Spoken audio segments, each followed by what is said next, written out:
हतो वा प्राप्स्यसे स्वर्गं जित्वा वा भोक्ष्यसे महीम् तस्मादुत्तिष्ठ कौन्तेय युद्धाय कृतनिश्चयः युद्धाय कृतनिश्चयः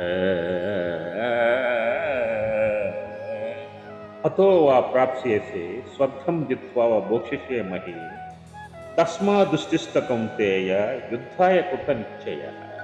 కౌంతేయ అంటే ఓ అర్జున అని, హతోవా అంటే నీవు, అంటే నువ్వు చంపబడిన వాడివైతేనేమి, స్వర్గము స్వర్గము, ప్రాప్సేయస్య అంటే పొందగలవు, జిత్వావా అంటే జయించితేనేమి, మహీం అంటే రాజ్యము, మోక్షశ అంటే అనుభవించగలవు. అదేవిధంగా మోక్షశ అంటే అనుభవించగలవు, తినువాడవు. అదేవిధంగా నీక ఆ రాజ్యము సంక్రమించును అని కూడా వస్తుంది. తస్మాత్ అందువలన, యుద్ధాయ అంటే యుద్ధము కొరకు, కృత నిశ్చయ అంటే చేయబడిన వాడవు కలవాడై, అంటే కృత నిశ్చయంతో యుద్ధం చేసినట్లయితే ఉత్తిష్ట లెమ్ము అని శ్రీకృష్ణుడు అర్జునుడు చెప్తున్నాడు. అర్జున, ఒకవేళ నీవి యుద్ధరంగం నందు శత్రువులు చంపబడితే స్వర్గాన్ని పొందుతావు, అట్లాగాక నీవు జయించినట్లయితే భూలోక రాజ్యాన్ని అనుభవిస్తావు. ఈ ప్రకారంగా రెండు విధములుగా నీకు మేలే జరుగుతుంది. కావున లెమ్ము, యుద్ధాన్ని ప్రారంభించు, యుద్ధానికి సన్నద్ధులు కవు అని శ్రీకృష్ణ భగవానుడు అర్జునుడికి చెప్పు. శ్రీకృష్ణ భగవానుడు భగవద్గీతలో చెప్పింది మానవ సంబంధాలు చాలా దగ్గర సంబంధం.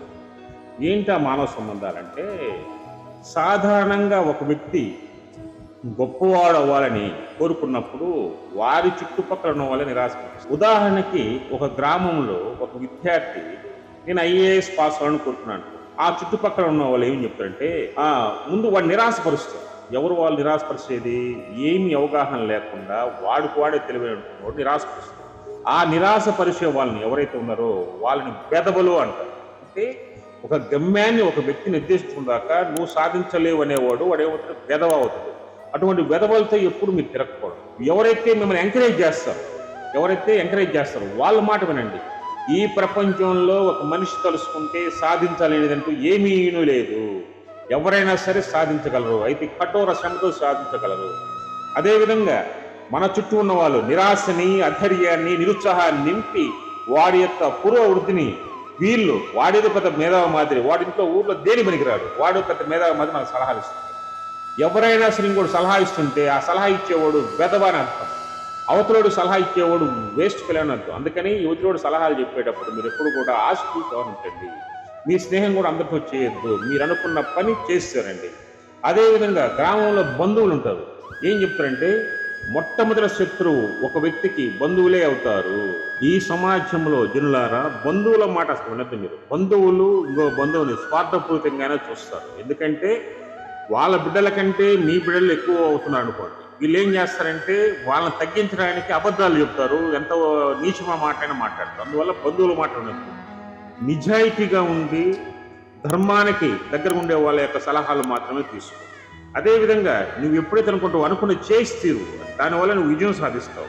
అదేవిధంగా ఒక పని నువ్వు చేయదలుచుకుంటే విజయమో వీరస్వర్గమో అని డిసైడ్ అవ్వు ఫస్ట్, అప్పుడే నువ్వు దాన్ని విజయం సాధించగలవు. అదేవిధంగా ఇక్కడ శ్రీకృష్ణ భగవానుడు అర్జునుడికి ఏం చెప్తున్నాడంటే, అర్జున, యుద్ధరంగం స్టార్ట్ చేయి. ఈ యుద్ధాన్ని ఎప్పుడైతే నువ్వు మొదలు పెడతావో, ఈ యుద్ధంలో నీవు తప్పు లేకుండా నీ శక్తివంతన కొరకు, నీ శక్తివంతన మేరకు, నీ శక్తి కొరకు పోరాడావనుకోండి, విజయం సాధిస్తావు. ఒకవేళ శత్రువులు నిన్నే చంపారనుకోండి, ఏమవుద్ది? నువ్వు స్వర్గాన్నే పొందుతావు. అంటే యుద్ధంలో వీర మరణం స్వర్గానికి దారితీస్తుంది. యుద్ధంలో వీర మరణం మోక్ష శ్రాద్ధ కూడా అవుతాడు. ఇది మొదటి అంశం.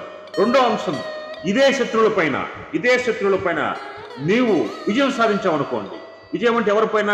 దుర్యోధనుడి పైన, కర్ణుడి పైన, భీష్ముడి పైన, ద్రోణుడి పైన, వీళ్ళ మీద నువ్వు విజయం సాధించావనుకోండి, రాజ్యాన్ని అనుభవిస్తావు. వీళ్ళు నేను ఎందుకు చంపాలి, వాళ్ళంతా మంచి వాళ్ళు కదంటే కాదు. నీకు దుర్యోధనుడు అంటేనే దుష్ట నీతి కలవాడు, కర్ణుడు వచ్చేసి ఆ దుష్ట నీతికి, అధర్మానికి సపోర్ట్ చేస్తున్నవాడు. అదేవిధంగా భీష్ముడు అనగానే, భీష్ముడు ఆ రోజు ద్రౌపది వస్త్రాభరణంలో అతను ఏం చేశాడు?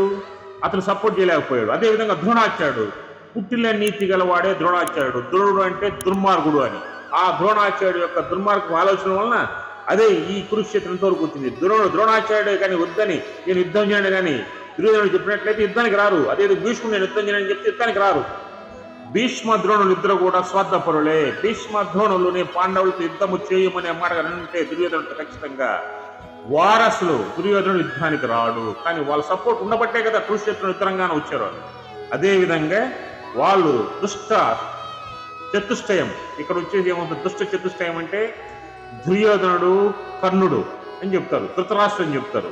అదేవిధంగా వీళ్ళు దుశ్శాసనుడు చెప్తారు. దుష్ట చతుష్టయం అంటే వీళ్ళే కాదు, దుర్మార్గాన్ని సపోర్ట్ చేసే ప్రతి ఒక్కరు కూడా దుష్టుడే. ఈ దుష్టులను సంహరించామనుకోండి భూలోక రాజ్యాన్ని అనుభవిస్తావు. అంటే ఈ భూలోక రాజ్యాన్ని అనుభవించడం కూడా మోక్షం అవుతుంది. మోక్షం అంటే ఏంటి, చాలా మంది దేవుడి దగ్గరికి తపస్సు చేసుకోవడం కాదు. అతను మరుజన్మలో అయినా సరే సంపూర్ణ జీవిత ఆనందాన్ని పొందిన వాడే మోక్షాన్ని పొందుతాడు. అందువల్ల ఏంటంటే ఇక్కడ మళ్ళీ మోక్షాన్ని, భూలోక మోక్షం పొందుతావు. ఇక్కడ మరణిస్తే స్వర్గలోక మోక్షాన్ని పొందుతావు, విజయం సాధిస్తే భూలోక మోక్షాన్ని పొందుతావు. లే అర్జున, లే సిద్ధం. జై శ్రీకృష్ణ, జై శ్రీకృష్ణ.